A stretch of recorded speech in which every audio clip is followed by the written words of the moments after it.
నేను వెళ్ళి జస్టిస్ సుదర్శన్ రెడ్డి గారితో కలిసిన. ఇప్పుడు ఈ సందర్భంలో నాకు ఎన్నికల్లో పోటీ అవసరమా అని వారు ఒక ప్రశ్న లేవనెత్తింది.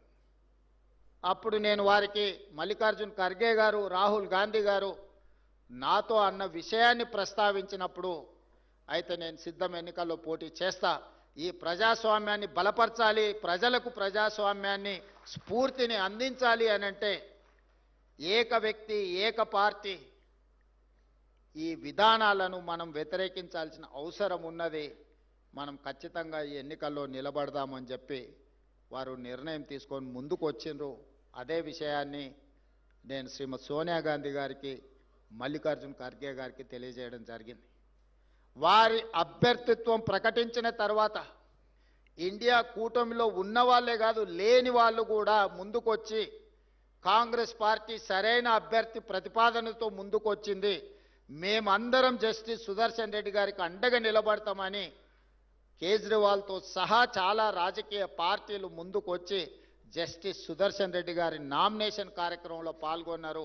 నామినేషన్ కార్యక్రమంలో సోనియా గాంధీ గారు, రాహుల్ గాంధీ గారు, ప్రియాంక గాంధీ గారు మొత్తం కుటుంబం అంతా వారి పక్కన నిలబడి వారి నామినేషన్ పత్రాలు దాఖలు చేయించిండ్రు అని అంటే వారికి ఉన్న నిబద్ధత, నరేంద్ర మోడీ గారికి ఉన్న భయాన్ని ఆ నామినేషన్ కార్యక్రమాన్ని ఒకసారి పరిశీలిస్తే ఎవరికైనా అర్థమవుతుంది. వారు మన తెలంగాణ బిడ్డ, మన మధ్యలో ఉండడం, ఈనాడు రావి నారాయణ రెడ్డి గారి జాతీయ పురస్కారం వారికి ఇవ్వడం అని అంటే సముచితమైన వ్యక్తికి సరైన సందర్భంలో ఈ పురస్కారాన్ని అందించినట్టుగా నేను భావిస్తున్న నిర్వాహకులకు అందరికీ కూడా మనస్ఫూర్తిగా నేను అభినందనలు తెలియజేస్తున్నాను.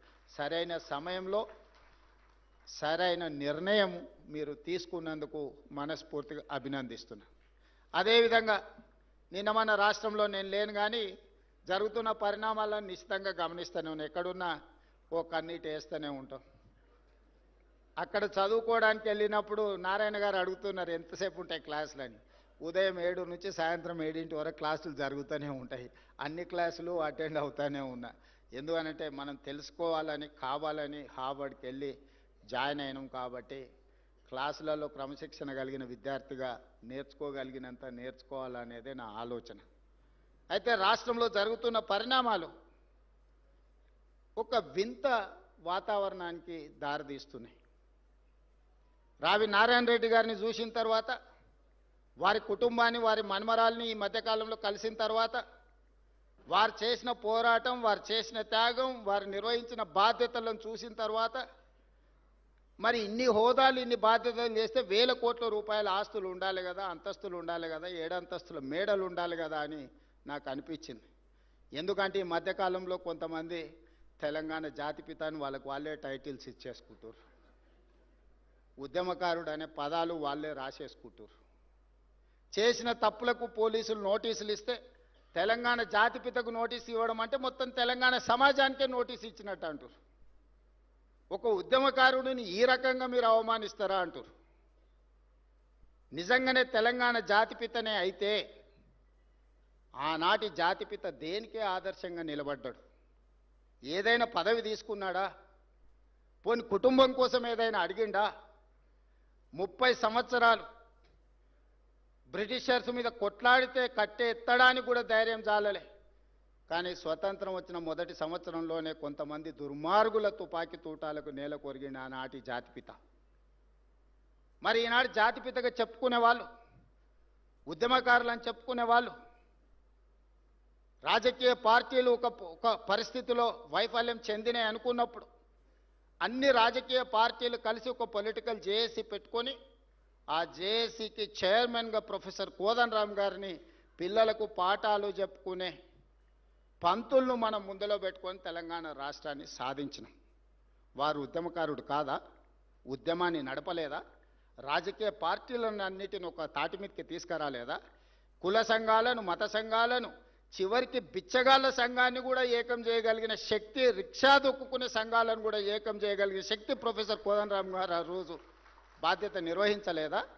ఇదే రావి నారాయణ రెడ్డి ఇదే హాల్లో అన్ని రాజకీయ పక్షాల సమావేశాన్ని ఏర్పాటు చేసి జానారెడ్డి గారి ఇంటికాడ నుంచి నాకు తెలిసినంతవరకు ఇక్కడికే వచ్చి ఆనాడు తెలంగాణకు అనుకూలము కాదు, ఆ తెలంగాణకు వ్యతిరేకం కాదు, ఆర్ఎస్యు నుంచి ఆర్ఎస్ఎస్ వరకు, కమ్యూనిస్టుల నుంచి కాంగ్రెస్ వరకు ఏకం చేసి తెలంగాణ ఉద్యమాన్ని ముందుకు నడిపించిన ప్రొఫెసర్ కోదండరామ్ గారు ఉద్యమకారుడు కాదా?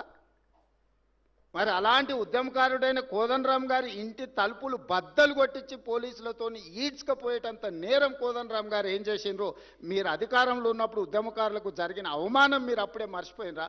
మీరు చేసిన అవమానం అని నేను వారిని అడుగుతున్నా. నిన్నెవరు తలుపులు బద్దలు కొట్టలేదే, నిన్నెవరు ఈడ్చుకొని రాలేదే, చేసిన తప్పులకు మీకు నోటీస్ ఇచ్చారు సార్ మీరు రాండి అని. లేదు నా వయసు కొంచెం ఎక్కువ ఉంది మీరే వచ్చి తీసుకురండి అంటే, సరే సార్ మీరు అధికారిక నివాసం ఉంది కదా మీరు అక్కడ ఉంటూ వస్తామంటే, లేదు లేదు లేదు నేను ఎక్కడనో ఫామ్ హౌస్లు ఉంటే ఎక్కడ ఉంటే అక్కడ బాత్రూమ్లు ఉంటే బాత్రూంలోకి వచ్చి రాసుకోండి అంటే, ఇదెక్కడి జాతిపిత విధానము? ఇదెక్కడి ఉద్యమకారుల విధానము? రావి నారాయణ రెడ్డి గారి కుటుంబము 500 ఎకరాల భూమిని కోల్పోయినారు. ప్రపంచంలో ఎక్కడైనా స్వేచ్ఛ కోసము ప్రజల యొక్క హక్కుల కోసం కొట్లాడిన వాళ్ళు, చెగువీరా నుంచి మొదలు పెడితే రావి నారాయణ రెడ్డి వరకు ఎవరినైనా చూడండి, సర్వం కోల్పోయినారు, సర్వం కోల్పోయినారు. నేల కొరిగిన వాళ్ళు వేలాది మంది ఉన్నారు.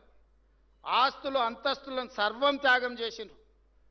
కుటుంబానికి నిల్వ నీడ లేకుండా ఉన్నదంతా ప్రజలకు పంచిచ్చిన వాళ్ళను ఉద్యమకారులు అన్నారు, జాతిపితలు అన్నారు.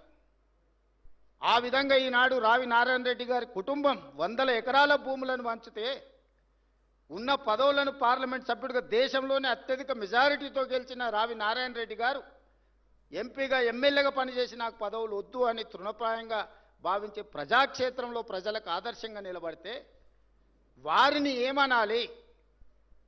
వచ్చిన తెలంగాణ రాష్ట్రంలో పదవులన్నీ మీరే తీసుకుంటారు. 100 ఎకరాల ఫామ్ హౌజులు మీకే వచ్చే, టీవీలు మీకే వచ్చే, పేపర్లు మీకే వచ్చే, వేల కోట్ల రూపాయల వ్యాపారాలు మీకే వచ్చే, ఉన్న పదవులన్నీ మీరే పంచుకుంటారు, చేయాల్సిన తప్పులన్నీ మీరే చేస్తారు, పంచుకోవాల్సిన కాంట్రాక్టులన్నీ మీరు పంచుకున్నాక మీరెట్లా జాతిపిత అవుతారు, మీరెట్లా ఉద్యమకారుడు అవుతారో నాకు అర్థం కాలే.